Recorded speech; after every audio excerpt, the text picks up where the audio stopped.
I think if there's continuity, it's continuity on Donald Trump's terms. Remember, it was Trump who changed US strategy on China in his first term, and the Democrats have simply followed that. The Democrats did not get rid of the Trump tariffs when Joe Biden won in 2020. They essentially copied and pasted the China policy. Where there is, I think, meaningful difference is on taxation as well as on regulation. And I think this is where Kamala Harris is quite vulnerable. Not because the economy's performed disastrously under Joe Biden, it's actually performed quite strongly, by European standards very strongly, but American voters don't feel that. There's been a consistent theme of dissatisfaction, partly because of inflation, which of course leapt up in 2022, but I think also there's a sense that although on paper, statistically, the economy is growing strongly, there's not the same feel-good factor that there was during Trump's first term. And this, I think, is Harris's great vulnerability. Like it or not, she was vice president from 2021 until now. She can't pretend she had nothing to do with the Biden administration's policies. They called it the Biden-Harris administration. And the issues that American voters are ticked off about are A, the fact that inflation surged on their watch, and B, the fact that immigration, and especially illegal immigration, surged on their watch. And so in those two issues, on inflation and on illegal immigration, Donald Trump is in a very strong position, and I think Kamala Harris is in a weak position. Yeah, I mean, when you look at the corporate tax differences now, I think we've got a 15-28 spread. I mean, we're currently at 21, Harris talking 28, Trump talking 15. But it's the taxation on individuals which I find more interesting, and I'd like you to comment on, because Joe Stiglitz, I know you're going to disagree, but he was saying what a disaster the rebates being made permanent potentially for billionaires will be, that trickle down just does not work, and that is just also incredibly unaffordable as well. How would you respond to that? Well, there are 2 points I'd make. The first is that if you look at the impact of Trump's tax cuts, which we're really debating about whether to continue or not, there was a pretty marked impact in terms of investment, of capital accumulation. And the data on that are quite compelling. On the other hand, there's clearly a fiscal problem in the United States, that the deficit should be as large as it is, 7% of gross domestic product, at full employment or near full employment in peacetime? Well, this is crazy. And clearly whoever is president, whether it's Trump or Harris, is going to have to deal with this fiscal problem, because we're now in a situation of unsustainability, especially because rates have gone up.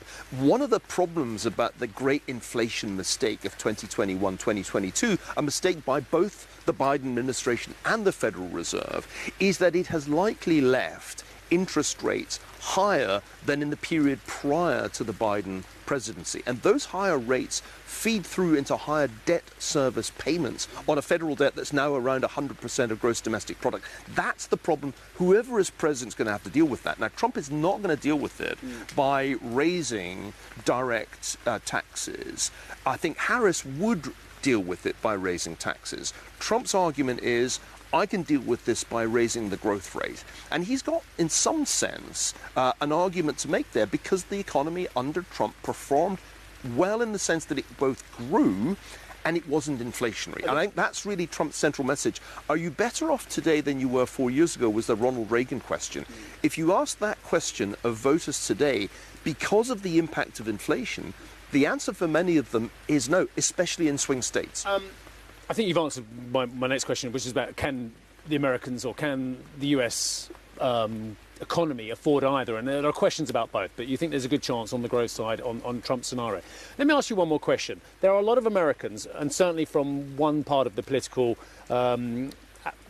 equation, who believe that Trump is a threat to democracy, who think, see what he's done with the Supreme Court, who've seen what he said about the Federal Reserve's independence, who have taken him at his word that they may not have to vote again. Do you believe for 1 minute that actually Donald Trump is a threat to American democracy?